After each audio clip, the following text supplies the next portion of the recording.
कहा भी जाता है कि विद्या ददाति विनयम विनाति जाति पात्रताम पात्रताम धनात् कुनोति धनात् धर्म तत् सुखम। इसका अर्थ कि विद्या से आज का दिन विद्या हासिल करने का है, माँ विद्या देने वाली की उपासना करने का है। तो विद्या से आपको विनय की प्राप्ति होती है, विनय से आपको पात्रता आती है, योग्यता आती है, योग्यता से आप धन कमाने के लिए सक्षम होते हैं और उसके बाद आपको सुख की प्राप्ति होती है। संजय जी, एक बार फिर आपके पास आता हूँ। अगर मैंने कहीं गलती की तो ठीक कीजिएगा। और बहुत बढ़िया, बहुत बढ़िया, बहुत उत्तम। और छात्रों के लिए उनके लिए कोई उपाय वैसा बताइए जिनका मन, कई बार ऐसा शिकायतें आती है कि मन पढ़ाई में नहीं लगता है, माँ सरस्वती का आशीर्वाद उनके ऊपर बने, माँ का वरदान उन्हें मिले, ऐसा कोई उपाय आज बताइए। जी, बहुत बढ़िया उपाय है कि आप थोड़ा सा केसर लेकर के और अपनी अनामिका उंगली से जो है आपने मति चक्रा पर जो है तिलक लगाए और पीली हल्दी लेकर के, अगर केसर नहीं है तो पीली हल्दी लगाएं और ध्यान मुद्रा में हो सके तो 5 मिनट जरूर ध्यान लगाएं। मैं तो कहूंगा कि जितने भी छोटे बच्चे हैं उनको भी ध्यान और मेडिटेशन आज से ही सिखाना शुरू करना चाहिए। जब आपको आत्मज्ञान हो जाता है, जब आप ध्यान मग्न हो जाते हैं, तो आप अगर 5 मिनट का ध्यान लगाते हैं तो आपकी स्मरण शक्ति बढ़ना शुरू हो जाती है। तो आज के दिन जो पीली वस्तु, क्योंकि पीला कलर जो है आप देखें पकने के बाद जो भी फसल पकती है, चाहे सरसों हो, कोई भी फसल हो, पीली हो जाती है। तो इसलिए जो पीली चीज का, चावल को भी अगर थोड़ा पीला करके जो है और माँ सरस्वती को भोग लगवाएं। जितने भी छोटे बच्चे हैं उनको के द्वारा गेंदे का फूल, पीला पुष्प जो बड़ा पुष्प है, वो चढ़वाए। तो सबकी आदत जो है भगवान के प्रति, सरस्वती के प्रति, आराध्य के प्रति, और मैं तो कहूंगा कि सारे स्कूलों में जो है सरस्वती माँ की प्रतिमा लगनी चाहिए। बच्चा आकर के जो है पहले सरस्वती माँ को प्रणाम करे, उसके बाद जो शिक्षा ग्रहण करे, तो उससे उसके जीवन के अंदर आत्मज्ञान आ जाएगा। ये बड़ा दिन है, इस दिन सोचने विचारने की जरूरत है कि स्कूलों के अंदर बहुत सारी एक्टिविटीज होती हैं पर कहीं कहीं पर सरस्वती माँ की प्रतिमा नहीं है। मैं बहुत सारे स्कूलों में जाता हूँ, तो सरस्वती माँ, आज आपके चैनल से ये कहूंगा, उद्घोष भी करूंगा कि सब जो है माँ की श्वेत रूप में या पीले रूप में सरस्वती की प्रतिमा लगाए और 2 मिनट या 5 मिनट के लिए जब भी आप प्रार्थना प्रारंभ करते हैं उस वक्त जो है सरस्वती का ध्यान मंत्र अवश्य कराएं।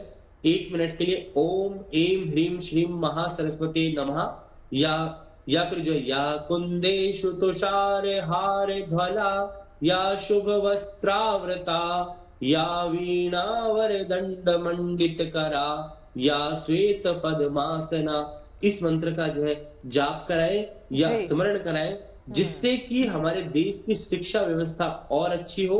और कहते कि जितना हमारे पास ज्ञान होगा उतना ही हम आनंद में रहेंगे, जैसा कि शुक्ला जी ने बताया कि ज्ञान को संजय जी, लौटती हूँ आपके पास। बिल्कुल सही बात आपने कही कि मंत्र जप में बहुत ताकत होती है और सही तरीके से मंत्र जप अगर किया जाए, तमाम आपकी दिक्कतें जो हैं उनका निवारण तो वैसे ही हो जाता है। श्वेता के पास एक बार फिर से रुक करते हुए, श्वेता, कोई आंकड़ा निकल पाया है, कुछ समझ में आ पाया है कि कितने श्रद्धालुओं ने स्नान कर लिया है, कितने अखाड़े कर चुके हैं स्नान? बिल्कुल शगुफ्ता, मैं बता दूं, यहाँ पर देखिए, अगर मेरे कैमरामैन दिखा पाए, सतवा बाबा को सबने घेर रखा है। यहाँ पर अभी अभी सतवा बाबा जो है वो स्नान करके संगम से अभी वो आए हुए हैं और उनसे बातचीत हो रही है। बाबा से हम भी बात करने की कोशिश करेंगे, अगर संभव हो पाए तो हम भी उनसे बात करने की कोशिश करेंगे। लेकिन इस वक्त जाहिर सी बात है, जितने भी उनके अनुयायी हैं वो भी चाह रहे हैं कि वो जाने उनके मन की भावना को और समझ सके कि इस वक्त साधु संत और खास करके सनातन समाज जो है वो क्या समझ रहा है इस महाकुंभ को लेकर और इस महामेले का जो आयोजन किया गया है उसको लेकर। आपको बता दें कि कुछ दिन पहले ही इनके यहाँ कार्यक्रम रखा गया था, पट्टाभिषेक था, जिसमें खुद मुख्यमंत्री योगी आदित्यनाथ उसमें शामिल हुए थे और सतवा बाबा जो है खुद अब उनकी सवारी जो है, शाही सवारी अभी आई थी, जिसमें पूरे इनके लाओ लश्कर के साथ जितने भी इनके अनुयायी हैं, कैमरामैन तरफ आते और इनको अगर दिखाने की कोशिश करें तो यहाँ पर इस तरह से महसूस कर रहे हैं और तमाम साधु संत जो है इस अवसर, इस पर्व को लेकर महसूस कर रहे हैं। आपको बता दें कि 29 तारीख को जो कमी रह गई थी, एक मन में सबको एक खटका सा लग गया था कि वो जो हम देखते थे शाही अंदाज में हमारे धर्म सत्ता को यहाँ पर संगम की रेती पर चलते हुए, वो रह गया था। लेकिन आज बसंत पंचमी के अवसर पर ये आज पूरा हुआ है। एक बार इनसे भी हम बात करने की कोशिश करेंगे। जी,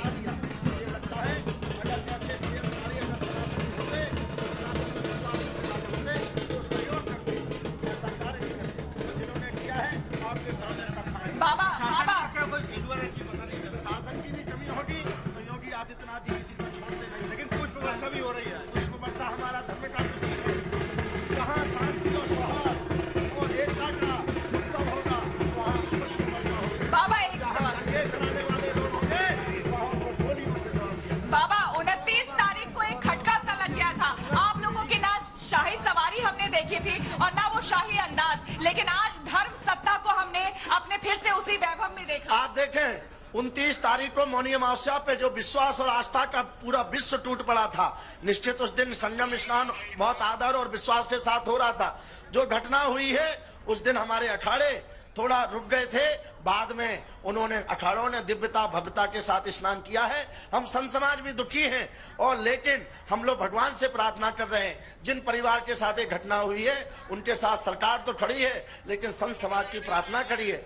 लेकिन जिस तरह से उस घटना पे विपक्ष रोटियां सेक रहा है, अखिलेश यादव रोटियां सेक रहे हैं, वो सच्चे भारतीय नहीं है। भारत का आदमी दुखित घटना में साथ खड़ा होता है।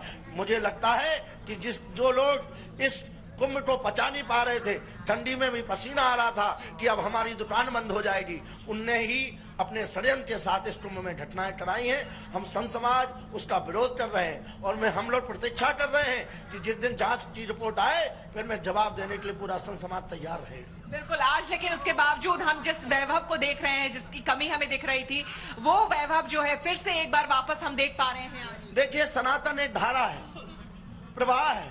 सनातन अपने आप में अपनी गति पर चलता है। निश्चित ही कोई घटना या ऐसा दुखित होता है तो सनातन स्थिर होता है, लेकिन प्रवाह बंद नहीं होता है। ये कुंभ एक गंगा का प्रवाह है, ये अनुराग चलता रहेगा, और उसी दिव्यता के साथ अखाड़े, सन्यासी, बैरागी, उदासी सभी लोग स्नान कर रहे हैं और देश की मंगल कामना कर रहे हैं। बिल्कुल, आज के दिन खास करके पावन अवसर पर वसंत पंचमी का दिन है, आप लोगों ने पावन स्नान किया है, तीसरा अमृत स्नान, क्या कहेंगे? मैं देशवासियों को प्रयागराज की भूमि से बसंत पंचमी पर मंगल कामना करता हूं कि जहां इस प्रयागराज को देख रहे होंगे और अपने जीवन में जी रहे हैं, ये प्रयागराज उनको जहां से भी यही अमृत स्नान का फल देगा।